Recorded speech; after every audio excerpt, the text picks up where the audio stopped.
So this is an escape I've been trying from Side Control. I've had a lot of success in this. It opens up a lot of movement. If nothing else, you always get the movement we want from underneath. I need to make sure I frame against this closest arm, okay? It still can be done without it. So even if I don't catch it, it can be done, but it's more of a grind, okay? So I want to catch him on my forearm, right? My hands go over the top for gripping on. Now, to do the setup, I essentially now just open my elbow from here. Instead of now swimming my hand in the far armpit, I go into this armpit, okay? As I swim it in, I dig my elbow onto the armpit. I dig it and turn and shuffle, okay? So straight away, as soon as I turn, my hand here, it goes straight onto the hip. I can either grab the pants, if I'm in no-gi, I can make a V grip and cup the thigh, okay? My second hand here, it can stay on the wrist if he's trying to collect my face. So grab my face here, I'm gonna catch the wrist here, and I can frame with the bottom arm here. See, I hollow myself out so I don't stay crushed in here within reach of this arm. The beauty of this arm being here, it creates a wedge, my forearm, between his armpit and his hip. What that means, what that does is it stops him from being able to close his elbow down and really being able to drive his shoulder close to me. So grab my head and drive his shoulder into me here, flatten me out. It's quite difficult while I keep this. I may get a little bit of pressure on my face, but the thing is, he gets no real, good purchase. So even when he's trying to turn me flat, so grab my face, turn me flat, I'm still able to bring up my elbow and turn away from him, posting on the hip. And what that does, again, it's the room that I want. This allows me now to sit back through and bring a knee inside.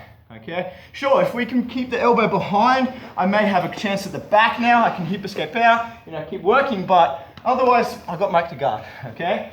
So again, going from the setup, I catch the arm, boom, I catch his bicep. Even when it's really tight here, being super hard and heavy, I can open the elbow, dig the elbow, and I turn my body, framing off his face. When he's trying to grab my head, he's gonna give me something, really good to push off, okay? My hand, once I've got the distance, I can go to the knee. I'm gonna hold the knee and the hip.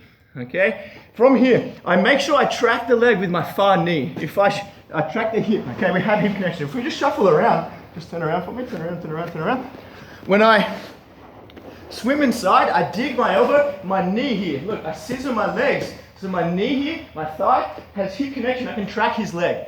What that does is, so if he tries to step over to mount or anything or move, I can track him. So step over with your right leg to mount here. I can always hip escape. Knee back inside. I'm tracking that hip, okay? Now, going off the common reactions. So, when I set myself up here, I catch his arm, I open up the pocket, I dig my elbow and turn. Get on my side, guys. Get on your side, get on your side. The common reactions is he switches his base forward. So he brings the right leg underneath towards my face here. Very, very common. Even if I want to hang out from here, stiff arming this hip here stops him from coming back now a little bit, okay? I can, again, because I'm on my side now, I'm able to swim my elbow here, okay? If I can't pull underneath myself, if he's heavier, driving down flat, no way I can pull myself. I'm gonna push off my feet and take myself to my elbow. That allows me to raise up a little bit higher. Now, I push off my hand, sitting up and letting go of the hip and digging my elbow behind my body. I can lift his legs if it's not enough, or I can start to walk my legs out from under him. I land in a switch base. My hips tighten the armpit, my elbow on the far side. I control the hips, my base is wide, connecting to the floor, and my head is low. The second option, when I'm here, open the window, elbow. I dig my elbow, which allows me to shift. I push off the hip. I create this frame completely under this arm. His second option is to switch the other way. So if he switches the other way here, I can hold the belt, keeping him nice and low. I raise to my elbow. I can then hip escape, keeping his elbow on the back of my hips. I then pop my butterfly hook against his hip, keeping this distance. Now I can let go of the hip because my hook is there. I can let it go, scoop the face and steer him back. Get my seatbelt grip and work for our back control. Your other option from there, when they sit through to my legs, again, he lands in, open, dig the elbow, turn, turn, turn, turn. He switches his base towards my legs, yet again. He switches his base, boom, straight away, I get on my elbow. Now I jump over. If you feel a bit scared when I swim this arm in, so I swim this arm under this elbow here. I stick it in the pocket, I dig, I turn, but now I don't feel comfortable or I miss my opportunity to put my hand on the hip. I miss my opportunity to frame, it's floating. So instead of having my arm floating here, getting it crushed, if he wraps my arm up and gets me flat, I'm gonna be in a lot of trouble here. So before that happens, I anchor my hand down, not on the hip, but I'm gonna grab my corresponding thigh. I grab on the inside, I cup, I close my knee down over the top.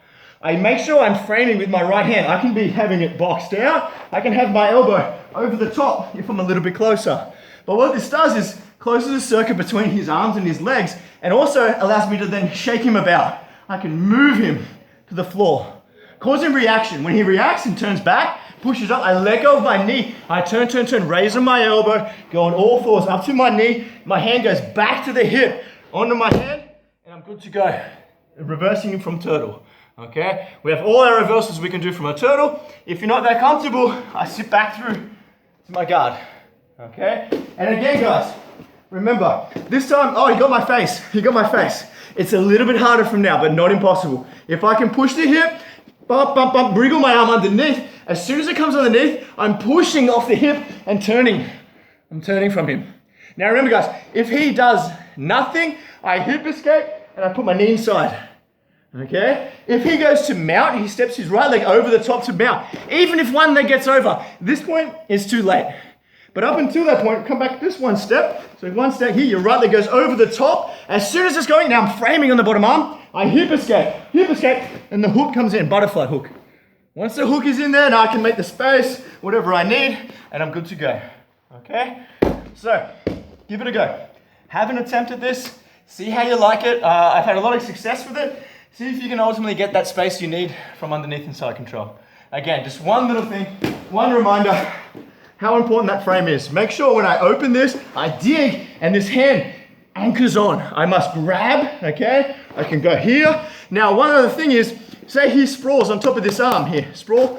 Yeah, I see it's too much now. Let go of the hip and turn under him. Back to turtle. Okay? That's it. Thank you very much.